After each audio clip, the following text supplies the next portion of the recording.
பூஜை அறையில விளக்கேத்துறதுக்கான சரியான முறைகள் பத்தின ஒரு சின்ன கண்ணோட்டம் இது. இப்ப பாத்தீங்கன்னா ஆன்மீகத்துல நிறைய தகவல்கள் இருக்கிறதால விளக்கேத்துறதுல பலருக்கும் சில குழப்பங்கள் வருது இல்லையா? சோ அந்த சந்தேகங்களை எல்லாம் தீர்த்து முக்கியமான விஷயங்களை மட்டும் இப்போ தெளிவா பார்க்கலாம். முதல்ல எண்ணெய் தேர்வு.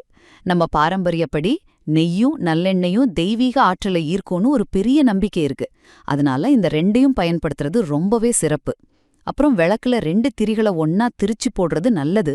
ஆனா எண்ணெயில காசு ஏலக்காய் இதெல்லாம் போடுறத தவிர்த்துடுங்க. அது தீபத்தோட தூய்மைய குறைச்சிடும். அடுத்ததா எத்தனை விளக்கேத்தணுங்கிற சந்தேகம். இது முழுக்க முழுக்க உங்க குடும்ப பாரம்பரியத்தை பொறுத்தது தாங்க. ஒற்றைப்படையா இரட்டைப்படையா எது உங்க வழக்கமோ அதையே நீங்க ஃபாலோ பண்ணுங்க. பூஜை அறையில இருக்கிற விளக்கு மட்டும்தான் இதுல கணக்கு.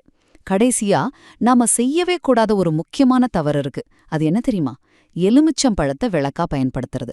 ஆமா, ராஜகணின்னு சொல்ற எலுமிச்சைக்கு ஒரு தனிப்பட்ட உயிர்ப்பு சக்தி இருக்கு.